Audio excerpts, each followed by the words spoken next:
Today's a WRAL weather alert day for the heat. The heat index will make it feel like 102 to 108 this afternoon. I'll show you how many more days we have to go. SUV hits pedestrian, and that put a man in the hospital this morning. We are taking you to where this happened in Raleigh as we explain what led up to this. And a New York City police officer shot and killed in Midtown Manhattan. The shooter died by suicide. How he did that final act is central to this story. I'll tell you why. We keep learning new information about the people who are killed, including that officer. We'll dive back into that in just a bit. Thanks so much for joining us here on WRAL News and Fox 50. I'm Chris Lovingood. Teams were out this morning on the roads in Johnston County after overnight storms. I can show you right here. We saw some flooding this morning. The WRAL storm tracker was on I-40 near Benson, where water pooled into the highway. And you can see teams blocked off at least one lane as they worked to clear that water. Now, things are a lot quieter this morning. It's obviously a lot drier, but it's going to be a lot hotter today, though we do have a cool down that is approaching. Meteorologist Elizabeth Gardner is tracking that on this WRAL Weather Alert Day. We're going to kick things off right here in Zebulon, where it looks beautiful. We have partly cloudy to mostly sunny skies in place. 80 degrees is our temperature, and our dew point is 75. So it's the dew point that's the problem. The amount of moisture in the atmosphere just makes it feel hotter because it's harder for your body to cool itself by sweating. And so that's why we have the heat index, and that heat index, when we have a dew point of 75, is way on up there. So we take a look at our forecast for today, hour by hour, looking at a high temperature in the mid 90s. We do have the potential for a few isolated thunderstorms later on this afternoon. The heat index will make it feel more like 105 to 107 across most of our viewing area this afternoon, and we'll see that again tomorrow. So both today and tomorrow we have a heat index in place for the afternoon. We also have the potential for some heavier rain later in the week. I'll show you the timeline for that coming up. Michelle? All right, thank you, Elizabeth. I'm Michelle McConaughey in for Ken Smith this morning. This is a big trouble spot we have been watching all morning long. I-87 at Arundel Avenue. Take a look at all this traffic. This traffic was leading to a crash near US 64, not on the highway, but near it. That crash has since cleared, but still, look at all of the delays, all the red on the map indicating those heavy delays. I've been telling people if they can to get off at Arundel Avenue and take West Gannon Avenue to rejoin 64. We are seeing some delays on West Gannon Avenue as well. So a lot of people taking that advice, but that is causing some backups, unfortunately, as well. I do have some drive times for you. If you were heading out the door, looks like we do have a crash that just popped up there. I'm going to see exactly where that is. I'll come back in a couple of minutes and we'll take a look at that to see exactly where that is happening this morning. This up in Durham. Durham looking okay this morning. A couple of delays on 885. That is pretty typical for this time of morning. I do, as I said, have the drive times. 98 westbound coming in from NC 50. You're running into a 2-minute delay, 1-minute delay if you're coming in from Wade Avenue on US 40 West. All right, thank you, Michelle. Newbern Avenue is back open after investigators say an SUV hit a pedestrian. That crash happened around 1:15 near King William Road and Donald Ross Drive. Police say that man was walking in the road and his injuries are so bad his life is in danger. Video from the WRAL Breaking News Tracker shows the front of an SUV smashed in, and you can also see the windshield shattered too. We are working to find out what led up to that crash. More than 1,000 homes and businesses are without power in Johnston County at last check, and that's because of overnight storms. Now, most of those outages are in the Benson area. South River Electric is working to restore the power, and most Duke Energy customers affected had their power turned back on within the last couple of hours. New York City is mourning the loss of 4 people after a mass shooting, and one of the victims was a New York City police officer. NYPD identified that officer as 36-year-old Diderul Islam. Law enforcement says that the suspect was 27-year-old Shane Tamura. He was from Las Vegas, and investigators say he opened fire at a high-rise building yesterday evening. Police say that he took his own life after shooting 5 people, and 3 civilians were killed along with that police officer. The 5th victim is in critical condition. And so we're learning new information about that officer who was killed and the suspect, too. Let's go ahead and turn to Jeff Hogan over at the WRAL Live Center. Jeff, so what is the investigation turning up this morning?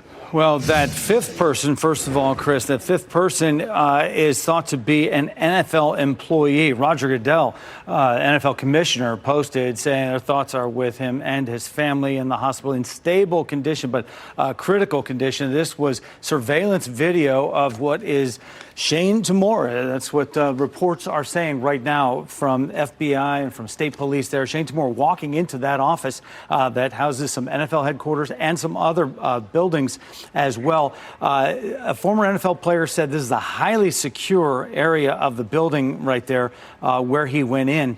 Tamura allegedly died by suicide. That's what officials had said. But also adding the note that he died from a single gunshot wound to the chest. Now, he had said in some of the notes that were left behind that officials found that he claimed head injuries were the reason for his mental health issues. And that could be central to the whole investigation because he also, according to sources, said that he wanted his brain to be examined. So dying by suicide by shooting himself in the chest would allow that to take place in this building where those other people were killed. Officials say the weapon was found, the ammo was found, and a cell phone was found, which they're also investigating this morning. That is the latest piece of evidence. And obviously some disturbing details as he provided them there, Jeff. Thank you. And the thing is, that shooting is only some of the mass violence in the U.S. recently. 3 people were killed and 3 others injured during a mass shooting in Reno, Nevada yesterday. And over the weekend, an attacker stabbed 11 people at a Michigan Walmart. WRAL spoke with the head of a company that trains schools and companies on responding to active threats, and he is urging people to stay vigilant. Another example of a tragic situation that's occurring across our country. I'd like to say that it's a surprising news story, but realistically, I think we're all aware of the number of times that this is happening in our society nowadays. So I think it just, overemphasizes the idea that we all need to be vigilant, be prepared, and have training for such a scenario. Now, DeSanto says everyone should have a plan of what to do if an active threat develops.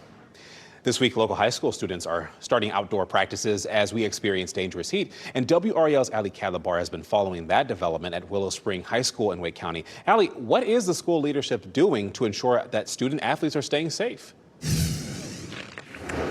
Yes, well, we do have the water jugs here lined up here, a lot of water ready for the student athletes. They are practicing right now, and you'll notice that they're not in full gear because of the summer heat. We also know that the wet bulb globe thermometer is here. It is in the green zone, which is good news for all of the players out here practicing.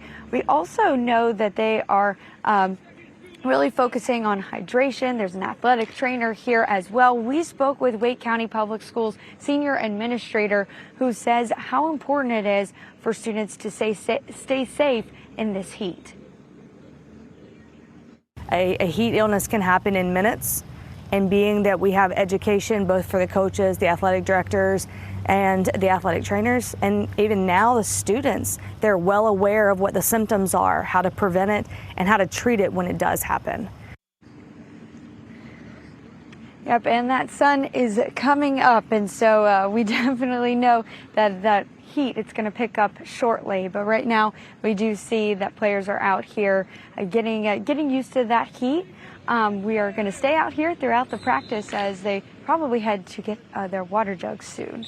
Reporting in Wake County, Ali Calabar, WRAL News. And that intense heat that we're experiencing is taking a toll on AC units. WRAL's Kelsey Coffey is live in Wake County. Kelsey, HVAC companies are doing a lot of service calls as this heat wave drags on. Yes, Chris, they are. We spoke with the owner of Any Day Heating and Cooling, Adrian Stevenson. He says his crews are working around the clock to repair broken ACs. So if your AC hasn't had routine maintenance in a long time, then it's likely that it could shut down in these dangerously high temperatures. Stevenson says their workload more than quadrupled over the weekend.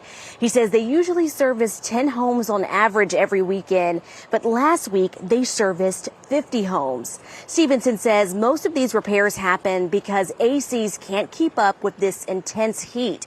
If you're having problems with your AC, he recommends checking your filters before calling an HVAC company. I would say give it 24 hours to see if that makes a difference. We do find that dirty filters can be a common reason for while we're coming out for a no cooling call. Stevenson says it's also common for the temperature to rise in your house during the hottest time of the day. So that's between 3 o'clock and 7 o'clock. If the temperature goes up during that time period, that does not mean that your AC is broken. That temperature will likely adjust around sunset. Kelsey Coffey, WRAL News, live in Wake County. Today, Governor Josh Stein is pushing for the General Assembly to pass a budget, and he'll hold a news conference at 8:30 this morning. In the legislature today, lawmakers are set to vote to override a number of Stein's vetoes. He has vetoed 14 bills since being in office. They span issues including immigration enforcement, diversity programs, executive power, and gun rights. To override any of those, at least one Democrat in the House would need to join all Republicans in a vote. WRAL state government reporter Will Doran explains the likelihood of getting a Democrat to flip. We've also seen in the past sometimes, some Democrats might vote for it originally, but then when it comes time to override the governor's veto, they say, well, I like this policy enough to vote for it, but I don't really want to anger the governor, so I'm going to stick with him on this one. And it could be a very long day, which begins in the Senate this morning. Your time is 8:10. All eyes on North Carolina. The race for 2026 is heating up as former Governor Roy Cooper launches a bid for Senate. The issues he says inspired this run for office. And more car break-ins. Raleigh police has seen more than 50 in recent weeks. We'll explain which cars were specifically targeted in the latest cases. And it's going to be another hot one. We have a heat advisory in effect for this afternoon as our heat index climbs up to 105 to 107. I'll show you when a cold front arrives that could give us a break.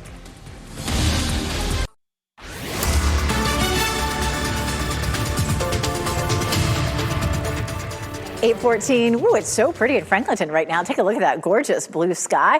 It looks a little bit hazy. Definitely a lot of moisture in the atmosphere for us today and the next couple of days, making it feel very muggy and really pumping up that heat index. It's 80 in Fayetteville, 80 in Durham, 80 in Rocky Mount, 78 in Cary, 79 in Goldsboro. So it's definitely warm out there. By the time we get to mid to late morning, it'll feel like triple digits, and our afternoon temperatures will feel like 105 to 106 in the Triangle. Could be up to 108 down in Fayetteville. Our high temperature this afternoon in the mid-90s, so the pool may be a great place to be. However, watch out for a few isolated thunderstorms in the afternoon and evening. I'll walk you through it on Featurecast coming up. Michelle? All right, thanks, Elizabeth. And taking you back out I-87 at Arundel Avenue, things slowly starting to get better there. We are still seeing a lot of delays, though. This is pretty typical for this area for this type of morning. We do typically see delays. You can see the red on that map. We're also tracking two crashes for you this morning. You can see them here just near 440 and near 540 as well. This one is a serious crash, Hodge Road at Old Faison Road. That one not causing any delays.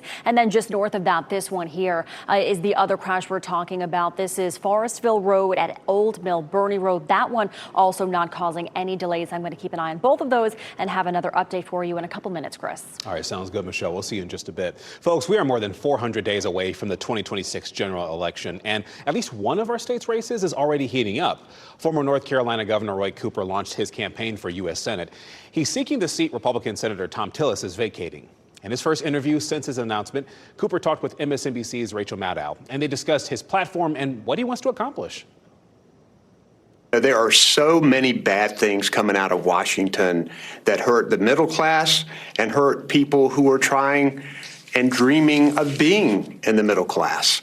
Seeing the health care stripped away from them, seeing tax breaks for the wealthy and a pittance for them. GOP leaders in our state criticized Cooper. NC GOP spokesperson Matt Mercer called him an elitist. Republicans are looking at RNC Chairman Michael Whatley as a candidate for this crucial race, and he received an endorsement from President Donald Trump, but has not formally announced a campaign. Raleigh police is investigating another round of car break-ins. 13 cars were broken into outside a concert at Walnut Creek over the weekend. This is on top of more than 50 other break-ins over the last month. In the latest cases at Walnut Creek, thousands of dollars and 4 firearms were stolen. According to police, the thieves targeted Dodge vehicles specifically. WRAL spoke with people who are growing tired of all the break-ins. Cut grass, mow the lawn. You know what I'm saying? Rake the yard, dump the trash, make $1, anything. Just don't steal from people. They work hard. They need their money like you need money. But get out there and try to make an honest living. She's had enough. Raleigh police reported robberies at several churches and fitness centers. Police are encouraging drivers not to leave valuables inside cars and to park in well-lit areas. I want to show you this. Raleigh police investigating how this, as you see here, happened on your screen. A severe crash on Six Forks Road. This is near Lynn Road last night, and you can see clearly that white vehicle on its side. There was another vehicle that was seen, but it had its front side smashed in. The crash involved at least 2 vehicles last night, and there were injuries involved, but police say everyone is expected to recover. Okay, let's talk back at that heat, right? Intense heat. It's been the headline for our weather for pretty much the past week, right? Meteorologist Chris Michael shows us where this summer ranks across North Carolina. Plus, Chris, what's behind the high heat and humidity this year? And it's especially the night times, right? So, yeah, the days have been hot, and that's been the case all across North Carolina. You look at where it ranks within our recorded history, and for Boone, Asheville, Charlotte, and Fayetteville, it's been the second hottest summer on record. For New Bern, Wilmington, and Raleigh, it's been the hottest. Now, I went back just within the last hour and looked at the heat alerts that have been issued. 11 total heat advisories. The average through July is 6. 4 extreme heat warnings. The average through July is 1. And again, a lot of that has to do with not just the fact that the days have been a little hotter, but our nighttime lows over the past several years have continued to increase. The average nighttime low is 69 degrees. Except this summer, it's been 73, right? So that's a big difference, and it makes Sunday morning all the more enjoyable. When you look at that, temperatures mostly will be in the low to mid 60s, but it's this constant flow around high pressure around Bermuda that's bringing in that tropical moisture and making things feel a little bit more like San Antonio, Texas this summer. We'll show you what causes a little bit of a breakdown in that coming up. All right, sounds good, Chris. Thank you. A North Carolina school safety group says schools need to do better during lockdowns, specifically communicating quickly and accurately. The North Carolina Advisory Council for Student Safety and Wellbeing is that group. It says it heard this feedback from school employees and others. The group pushed for keeping cell phones from students' hands during the school day, but students often use their phones during lockdowns. If we're not going to have cell phones in kids' hands, how do we communicate to kids during a crisis to make sure that they feel safe? Lassiter plans to make recommendations to Governor Josh Stein. Wake County Public Health is getting ready for the new school year by hosting vaccine clinics. This will be for kindergartners, 7th graders, and 12th graders, just so you know, parents. The first one will be next Tuesday from 5:30 to 7:30, and that'll be at Southern Regional Center and Fuquay Arena. North Carolina law requires all children get vaccines, certain ones, I should say, to protect themselves and others from getting sick. And you can find more information on what's needed and clinic dates on the County Health Department's website. Turning back to our weather situation, I mean, the graphic right here, very clear. It's a WRAL weather alert day. It's going to be so hot outside as you're out and about today, which is why we want you to be careful. Elizabeth Gardner will walk you through what else to expect. Yeah, also, we have the chance for some afternoon and evening thunderstorms. Early this morning, we had some very heavy rain from the Triangle area southward, especially in Johnston County, where we had a little bit of minor flooding that happened on I-40 near Benson. What is likely to happen later on this afternoon is more of the same. It'll be isolated. Not everybody will see it, but look at the rainfall totals that we saw. Southern Wake County at an inch of rain, while Raleigh saw 0 around Smithfield down toward just west of Goldsboro, especially southern Johnston County, eastern Harnett County saw anywhere from 1 inch to 2.5 inches. Some isolated radar totals showing up as much as 3 inches there north of Clinton. So we do have that potential later on today. It looks like it's a little smaller potential than it was yesterday. We'll roll through and pause things there at 3 o'clock and again at 5. And notice how a lot of the development for later today looks like it's going to be just west of our viewing area. So we'll be looking out for it. We just have a 30% chance. That chance goes up slightly on Wednesday. But then a cold front pushes through Thursday. With that cold front nearby, we may end up with some severe storms. Friday, also a 60% chance of rain. And how much could we see those days in particular? As much as 2 to 2.5 in our southern counties and 1 inch to 1.5 inches from the Triangle area northward. So some significant rainfall with that, and that will help to drop our temperatures a bit. Let's talk a little bit more about the heat. Definitely lots of sunshine this morning. Fayetteville, Raleigh, Apex, Chapel Hill, all looking nice and bright. Chapel Hill, courtesy of Top of the Hill Restaurant. Our prolonged heat wave continues most likely through Thursday. Today and tomorrow, we both have heat advisories in place, and we may see that again on Thursday as well. The heat index will feel like 102 to 108. Our next weather maker, this cold front, sinks southward Thursday and Friday. That will help to break our heat wave, and take a look at what we could see with that. Again, an increased chance for rain Especially on Friday, we have a medium risk for flooding, so we'll be watching out for that as Friday gets a little closer to us. And then temperatures could drop down below average. Right now, our normal high is 90, so we're looking at a big break from the heat. Starting Friday, 87, but over the weekend, our highs will be in the low 80s and our overnight lows in the mid 60s, as Chris was mentioning just a few minutes ago. Michelle? Oh boy. All right. Thank you, Elizabeth. In the time that I've walked out here, 2 more crashes have popped up. We are getting to that time of morning where traffic is picking up, so we're going to see more of those crashes, unfortunately. But these are what I can show you right now. Serious crash, Hodge Road at Old Faison Road. That one not causing any delays so far this morning. And this one is the same story. This is Forestville Road eastbound on Old Mill Bernie Road. The others look like maybe US 64 and 540. So I'm going to get a closer look at that and have more coming up in just a minute. All of our major routes in Durham. Couple of delays on 885, but you're not going to run into any crashes in Durham this morning, Chris. All right, sounds good. Thank you, Michelle. Your time right now is 8:23. Detecting skin cancer. For Black people, science can show up in unexpected places. 5 on your side's Keely Arthur will explain how early detection can save lives. Plus, Duke lawsuit, why the Trump administration is investigating the university's law journal.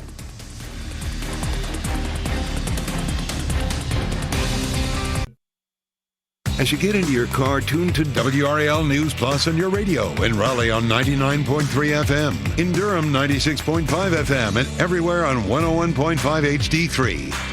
Good morning. Your time is 8:26. I'm Chris Levingood. We do want to get you a look at what the weather looks like outside with meteorologist Elizabeth Gardner.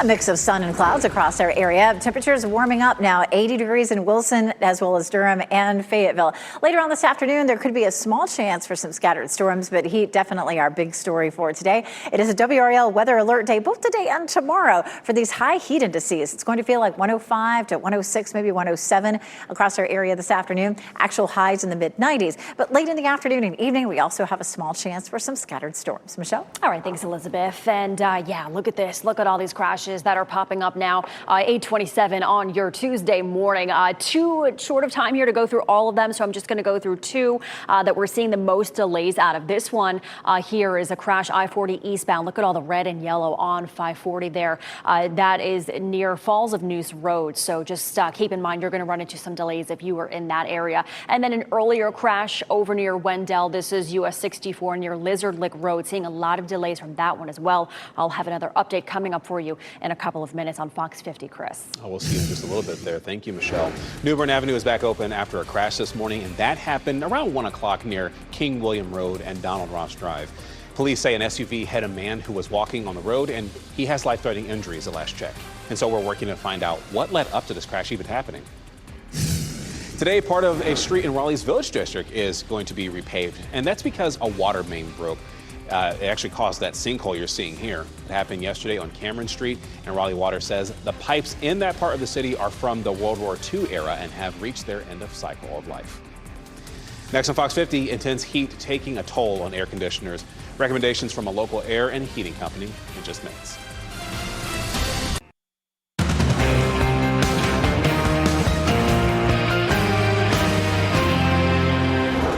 Today's a WRAL weather alert day as well as tomorrow for the intense heat that continues. I'll show you when we can see a break.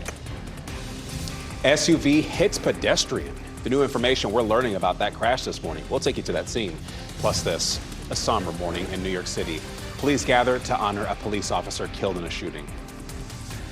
Pure evil came to the heart of our city. What we're learning about that gunman and other stories we're following here on WRAL News and Fox 50. Thanks so much for waking up with us here. I'm Chris Levingood on this WRAL Weather Alert Day, folks. Yes, we get it. In summer, it's hot, but this is a different kind of heat that you'd have to pay attention to. Elizabeth Gardner is tracking that in the WRAL Severe Weather Center. Yeah, in Zebulon, we're looking at mostly sunny to partly cloudy skies, and this is true across the viewing area. Our temperatures are warming up fast, though, this morning, 80 degrees right now, and the dew point is at 75, and that is a high dew point, or that means that there's a lot of moisture in the atmosphere, and that's why it's going to feel hotter than it really is. Of course, to cool our bodies, our skin sweats, and then that sweat evaporates, and that cools us. Well, if there's a lot of moisture in the atmosphere already, that evaporative process, it just doesn't work as well. So it's going to feel like 105 to 107 this afternoon.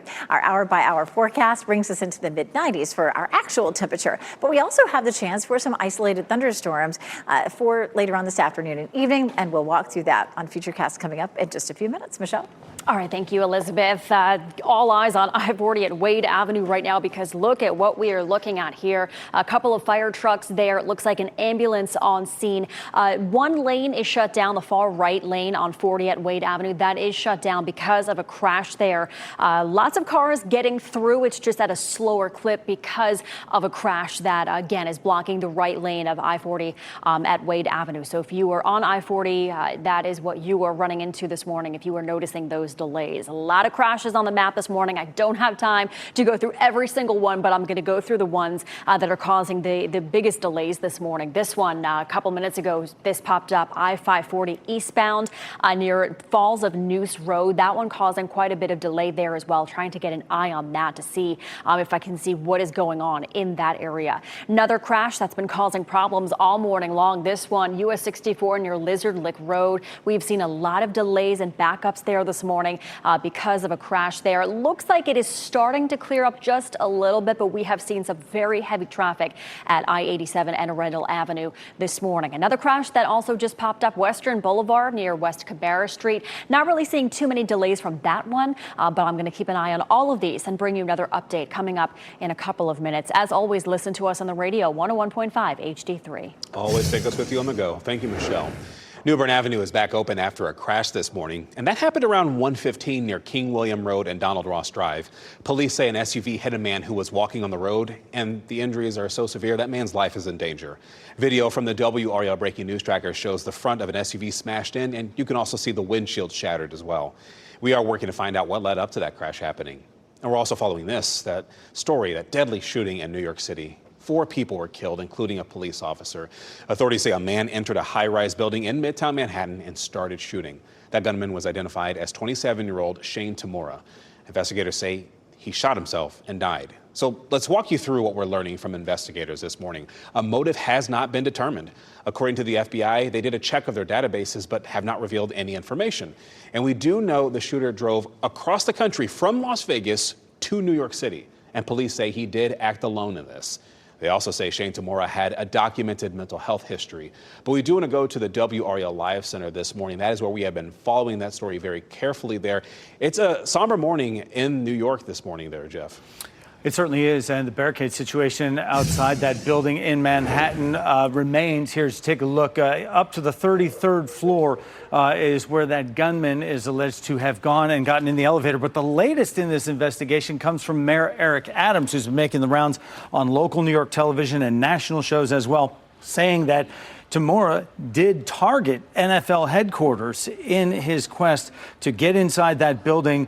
Mayor Eric Adams said that the gunman, we know he killed 4 people, including that officer, targeted the headquarters of the NFL, but he took the wrong elevator. They say that he believed he was trying to get to those NFL headquarters after he shot several people in that building's lobby. Accidentally got into the wrong bank of elevators there. I want to take you to what else the mayor said, because he, out of respect, is having flags all around fly at half staff today. Also, Tamura had a suicide note that he had suffered from a brain injury that he believed was caused by football, and they're trying to tie that all together with why he went after those NFL offices. And that's just one element of the story people want more information on, Jeff. The thing is, folks, this is just one of many recent shootings across the country. Last night, for example, WRAL spoke with law enforcement veteran Seth DeSanto, and his company in North Carolina is called Lockdown International. It trains schools and companies how to respond to active threat situations, and he says everyone should have a plan. We wonder immediately, what type of training did those victims have? What were the options available to them?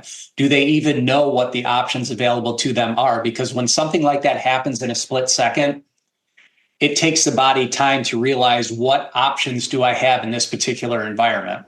Some people simply don't know, but DeSanto says everyone should have a plan of what to do if an active threat develops.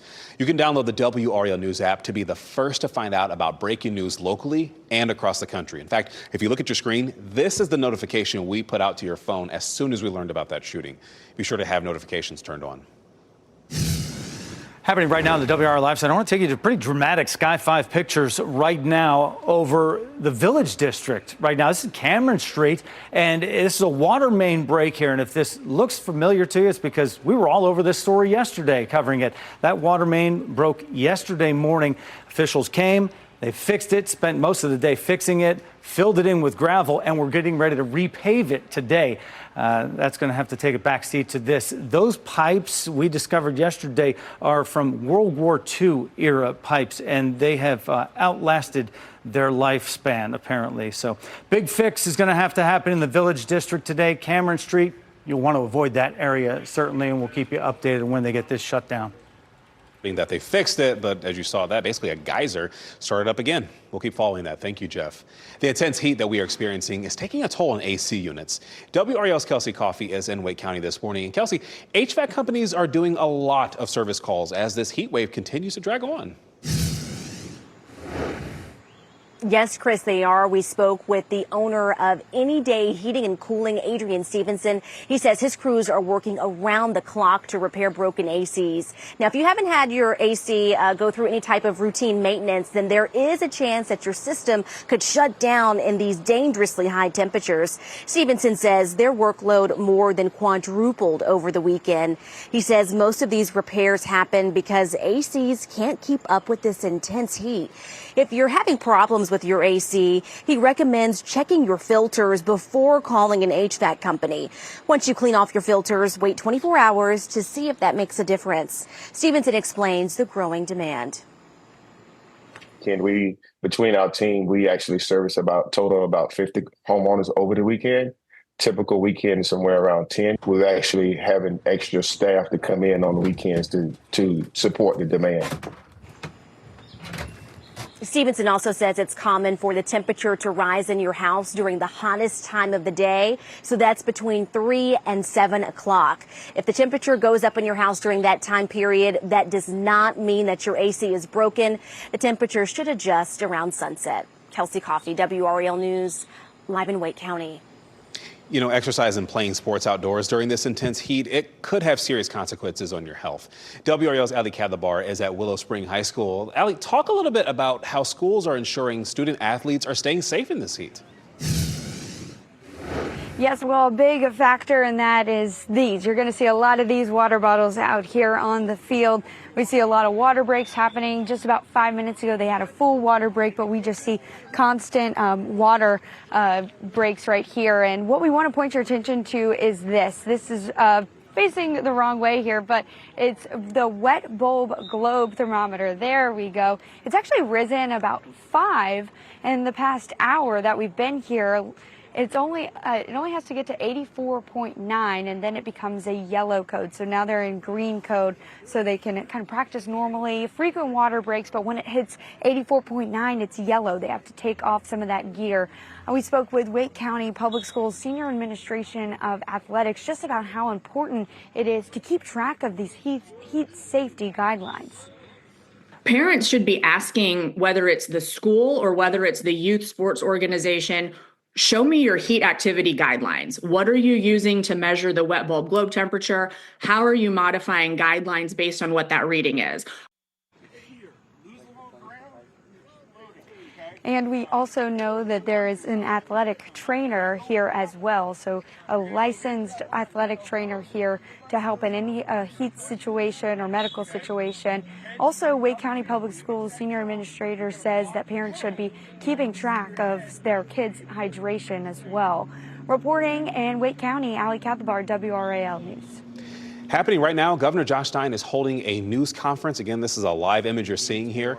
He is pushing for the General Assembly to pass a budget. And in the legislature today, lawmakers are set to vote to override a number of Stein's vetoes. In fact, he has vetoed 14 bills since being in office. They span issues including immigration enforcement, diversity programs, executive power, and gun rights. To override any of them, at least one Democrat in the House would need to join all Republicans in a vote. Our NC Capitol team will follow this story throughout the day. You can tune into our shows from 4 to 7:30 this evening to get an update on what we've learned. Your time is 8:41. Skin cancer prevention. That type of cancer is less common in people with darker skin, but when it does happen, it can be more deadly. Hear why and the steps you can take to save lives. And we do want to give you another live look outside. This is at White Lake. Oh boy, it'd be so refreshing to take a dip, but we do have another day of heat. However, those days are numbered. Meteorologist Elizabeth Gardner is tracking the next cold front.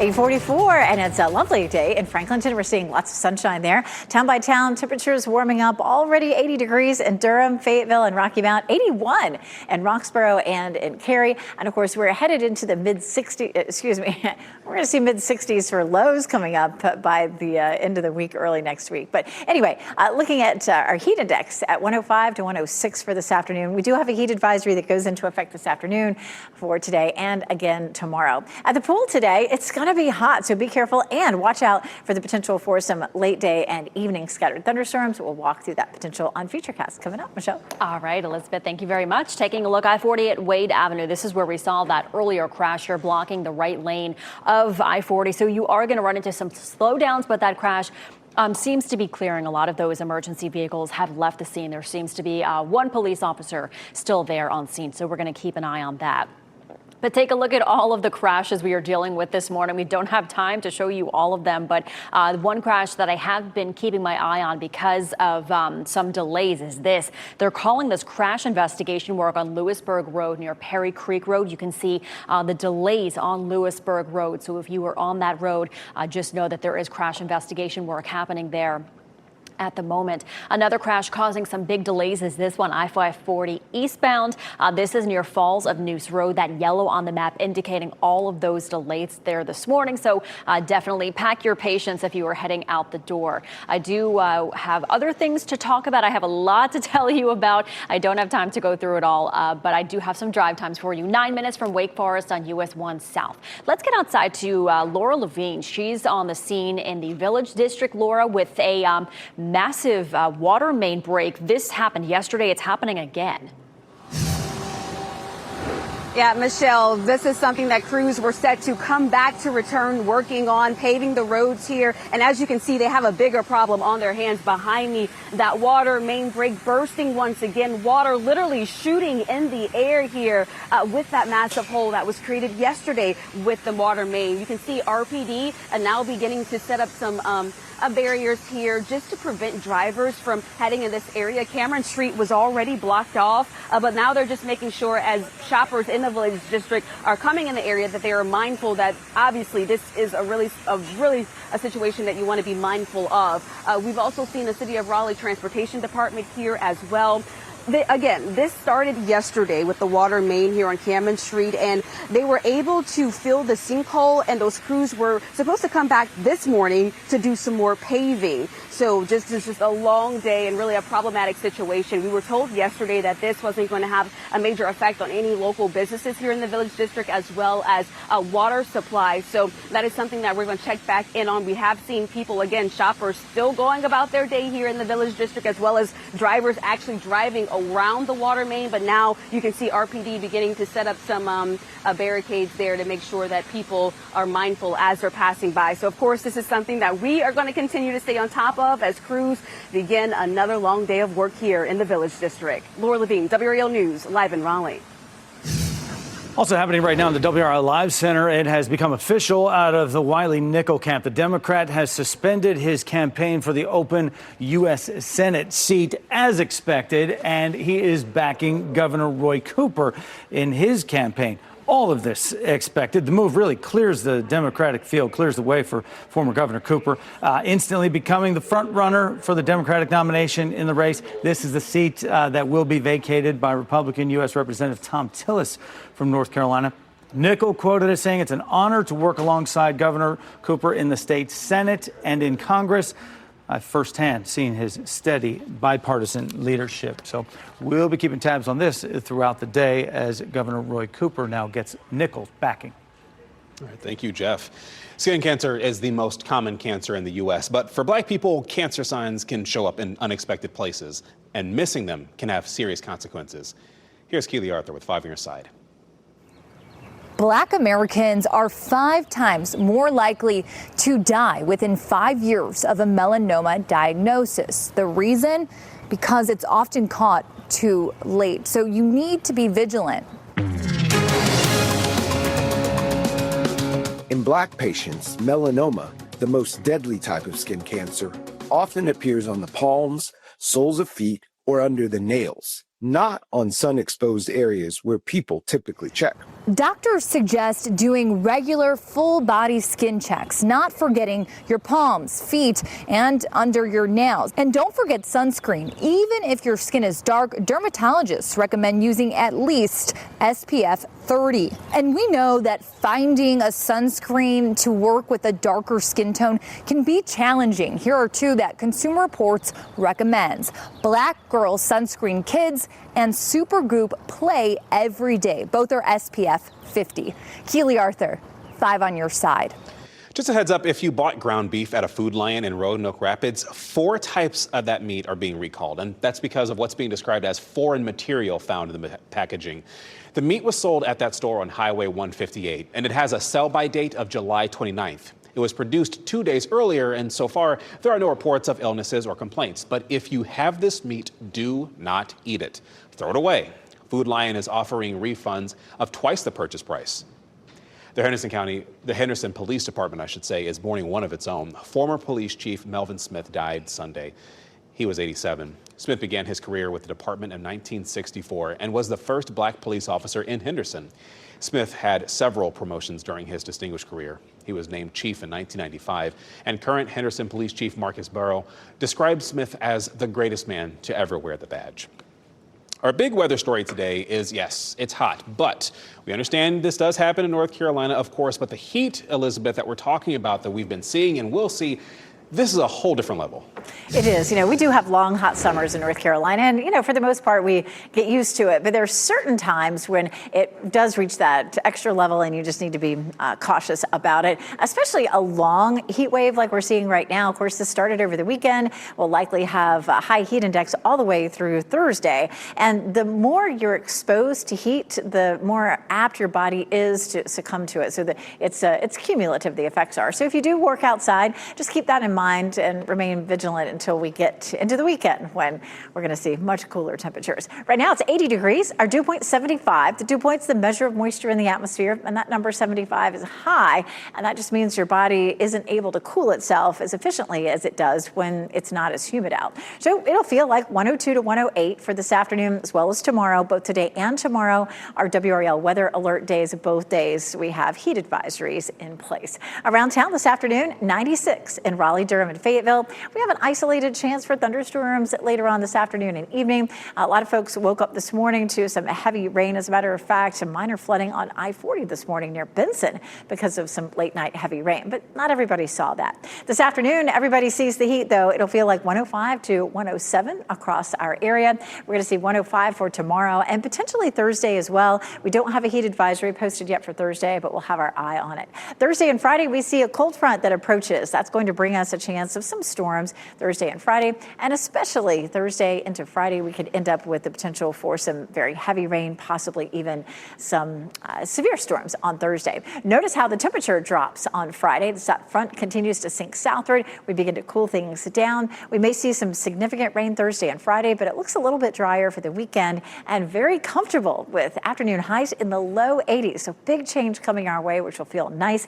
And our overnight lows also dip into the 60s. Chris? Oh no, it's getting cooler? I hate that. Said nobody ever. We're staying on top of that breaking news. That water main that broke on Cameron Street in Raleigh's Village District. You can see that right here. It broke yesterday and then it broke again. And we do have a look at your winning NC Education lottery numbers, and we'll get you another check on traffic in just a minute.